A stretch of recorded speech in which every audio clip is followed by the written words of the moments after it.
Bonjour à tous, bienvenue sur Soisea Info. Je suis Virginie et j'ai contacté Soisea Info pour vous partager mon vécu que j'ai formalisé par l'écriture d'un livre témoignage, donc passé par la case chômage et si c'était ma carte chance. Et aujourd'hui, voilà, je viens témoigner de cette expérience, de cette épreuve de la vie et de la philosophie plutôt positive que j'ai essayé d'adopter et que voilà, je souhaite partager avec vous. Virginie, j'ai 42 ans, ça va faire un peu plus de 12 ans que ma famille et moi habitons sur Soisy. Je suis dans le Val d'Oise depuis beaucoup plus jeune puisque j'ai fait ma scolarité à quelques kilomètres de là. Donc voilà, le Val d'Oise, je connais bien. En 2012, j'ai repris le commerce dépôt-vente pour enfants sur Soisy. Ça s'appelait la Caverne des Petits à l'époque. J'ai changé l'enseigne et donc c'est passé les lutins futés. Je me suis lancée dans cette aventure-là avec une amie. J'avais besoin de quelque chose de très concret et puis d'avoir voilà, quelque chose à moi où ce que je mettais en place, je voyais le résultat tout de suite, avoir une satisfaction personnelle, de concrétiser ces actions et puis de développer un petit commerce qui était en difficulté quand je l'ai récupéré, lui donner une nouvelle impulsion, une dynamique au centre-ville de Soisy. Je trouvais ça voilà, plutôt challengeant. J'en garde de très bons souvenirs, des relations avec les clients. Voilà, forcément maintenant quand je me balade sur Soisy, voilà, il y a des têtes qui me parlent. Au bout de 3 ans, c'est pas simple de tenir un petit commerce, surtout quand on a un emploi à côté et puis qu'on a une vie de famille avec 3 enfants. Beaucoup de gens me demandaient comment je faisais. Maintenant, quand on a quelque chose à soi, le temps n'est pas le même. Je passais des journées entières à la boutique sans manger, je rentrais tard le soir. Voilà, la notion du temps est complètement différente que quand on est dans un emploi salarié. Parce que voilà, on y met tout son cœur, on a envie de voir les choses grandir, développer. J'étais 10 ans manager dans la distribution alimentaire et spécialisée. Et après, j'ai donné cette impulsion RH que je souhaitais de nouveau pendant 10 ans, toujours dans la distribution. Et puis au bout de ces 20 ans dans la grande distribution, j'arrivais à mes 40 ans. Donc j'étais à Saint-Denis. Je travaillais à Saint-Denis. C'est ce qui m'a fait un peu aussi quitter la distribution, c'est-à-dire que donc je travaillais à Leroy Merlin Saint-Denis. Le jeudi soir, la veille du fameux vendredi soir où il y a eu l'attentat sur la zone de Saint-Denis, c'était moi qui fermais le magasin.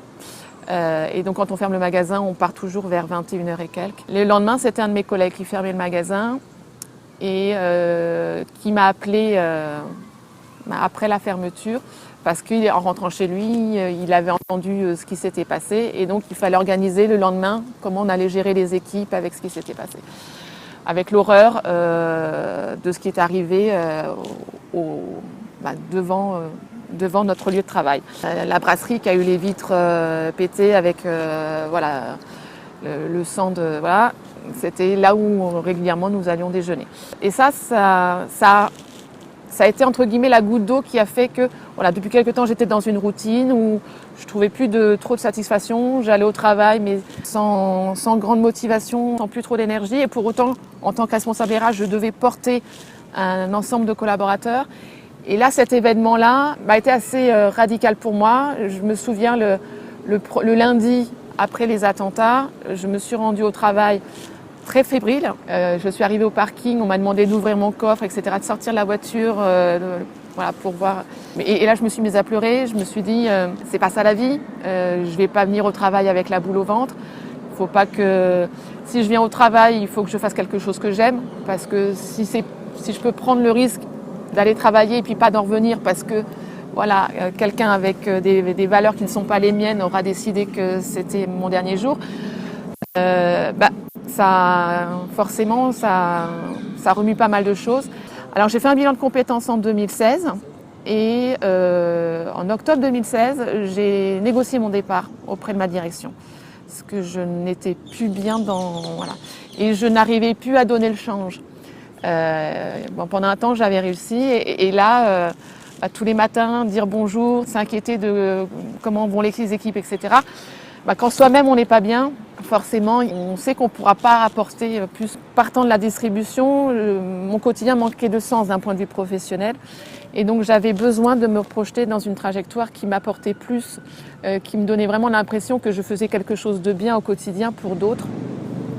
Et donc je me suis orientée dans le social. C'était une institution qui souhaitait quelque chose de différent, c'est pour ça qu'ils avaient recruté une personne RH à l'extérieur. Ça a été une courte période, ça s'est très bien passé avec les salariés qui à ce moment-là ont trouvé justement quelqu'un à l'écoute, qui s'intéressait enfin à eux. Spontanément, la direction a eu un petit peu de mal avec le positionnement que j'avais choisi, mais j'avais choisi parce que c'était mon fonctionnement, je ne m'étais pas forcée à être comme ça, c'est comme ça que je fonctionne. Et donc, fin de période d'essai, au bout de 4 mois. Quand on est en période d'essai, on sait que c'est le patron qui décide, forcément. Et donc, oui, j'ai perdu mon emploi en juin 2017. Quand je suis rentrée, c'était beaucoup de culpabilité au départ. Parce que j'avais quitté quand même un emploi que j'occupais pendant 10 ans. C'était mon choix. Mon mari m'a soutenue dans ce choix-là parce qu'il voyait bien que je n'étais pas bien. J'avais impulsé quelque chose, puis très rapidement ça s'arrête. Donc de la culpabilité parce que, surtout que là où même si ça durait que 4 mois, j'avais aussi réussi à négocier un salaire assez conséquent. Se dire, comment on va faire? On a eu... j'ai 3 enfants, j'ai une maison, j'ai un quotidien assumé. C'était surtout de se dire que j'étais responsable RH et donc je passais mon temps à recruter et de me dire que là j'allais devoir toquer auprès d'une institution pour être accompagnée dans ma recherche d'emploi, les entretiens, etc. Tout RH que l'on est, on n'est pas à l'abri de se retrouver au chômage.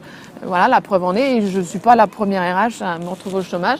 Mais c'est vrai que le fait d'avoir ces fonctions-là, on se dit, je vais être obligée de passer par là, mais qu'est-ce qu'ils vont pouvoir m'apporter? Parce que voilà. Bon, le fait est, c'est que malgré tous les a priori que je pouvais avoir, aussi me dire, je vais me retrouver une parmi tant d'autres, et donc avec des gens débordés qui n'auront pas le temps. Toutes les personnes que j'ai rencontrées à Pôle emploi étaient topissimes. À l'écoute, efficace, disponible. Et donc, je me dis finalement, une institution, c'est comme tout. Elle a l'image, mais en fonction des personnes à qui l'on s'adresse. Il ne faut pas généraliser. Et moi, ça s'est très très bien passé. J'ai eu besoin d'écrire. Mais d'écrire pour moi, d'écrire un journal de bord. Tous les jours, un petit chapitre pour mettre à plat mes émotions. Alors au début, c'était la colère, c'était l'incompréhension, c'était la frustration. Et puis au fur et à mesure, ça a été, il y avait l'été qui arrivait, ça a été les moments sympas de partage avec mes enfants, c'était bientôt les vacances. Au fur et à mesure, mon écriture n'a pas été de rester dans cette colère, dans cette frustration, mais au contraire de voir tous les petits bonheurs, les petits bonheurs qui font les grands bonheurs. Il y a eu cette partie relation avec l'argent aussi, justement de me dire, donc je culpabilisais par rapport à ça et il n'y avait pas de raison que mes enfants en pâtissent. Comment j'allais faire pour faire économiser de l'argent sans pour autant que notre niveau de vie soit... Les enfants, je parle dans mon livre justement du jeu des cours, c'est-à-dire être à l'affût des promotions, des meilleures affaires, etc. Le message principal, c'est de dire que personne n'est à l'abri, en l'occurrence, d'être au chômage, qu'il n'y a pas un profil type du demandeur d'emploi, qu'on a l'impression que les autres nous regardent différemment alors que c'est soi-même que l'on regarde différemment. Ça, c'est une première conclusion. Et donc, c'est important déjà de changer de regard sur soi et justement d'aller chercher au plus profond de soi ce qui fait notre force, ce qui fait notre singularité, parce qu'on a tous quelque chose à apporter, on a tous une place quelque part. Alors, comme toute épreuve, il y a une phase où on tombe. Mais une fois qu'on est au fond, forcément, il faut remonter. Voilà, moi, j'étais mère de famille, 3 enfants. Si la maman dans une famille, elle va pas bien, c'est toute la famille qui va pas bien. Ce livre-là, à la base, c'était pas un livre, c'était un journal de bord. Tous les jours, j'écrivais, etc. Et puis, au sortir de l'été, j'avais grosso modo 90 pages d'écrites et ça ne me suffisait plus. Et donc, j'ai fait un blog. J'ai fait un blog qui s'appelait Passer par la case chômage et j'ai été suivie très régulièrement par pas mal de personnes, même de l'autre côté du monde, et je me suis pris au jeu. Et donc tous les jours, je publiais un post sur ce blog-là. Et j'ai eu plein de retours très sympathiques, très chaleureux, en me disant je me reconnais, ou alors j'ai été touchée, ou ça m'a fait rire. Ça fait longtemps, moi, personnellement, que j'ai envie d'écrire un livre. Alors j'en ai commencé plusieurs.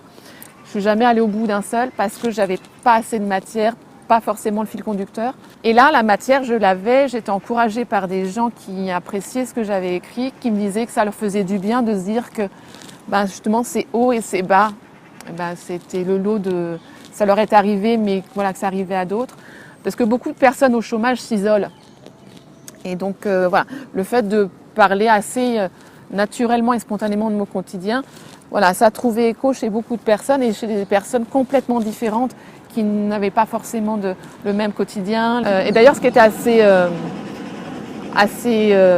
rigolo, c'est que quelques temps auparavant, j'envoyais des CV pour lesquels je n'avais pas forcément de réponse. Et finalement, quand j'envoyais mon manuscrit à des maisons d'édition, j'ai eu plus de réponses par les maisons d'édition que les employeurs qui passaient des annonces. Alors que quand un employeur passe une annonce, voilà, il recherche quelqu'un. Moi, j'ai envoyé mon manuscrit, personne m'attendait. Et donc, mais voilà, c'est un univers où il y a le respect de ça, peut-être justement du travail que c'est que faire un livre. Et donc, j'ai eu des réponses négatives, mais déjà, j'ai eu des réponses. Et puis, le 20 décembre 2018, un mail d'une maison d'édition qui disait qu'ils avaient été séduits par ma plume et qu'ils souhaitaient publier à compte éditeur. Donc j'avais toutes les vacances de Noël pour réfléchir et pour donner ma réponse. Et au 2 janvier, je leur ai dit, on y va, j'ai signé le contrat de maison d'édition.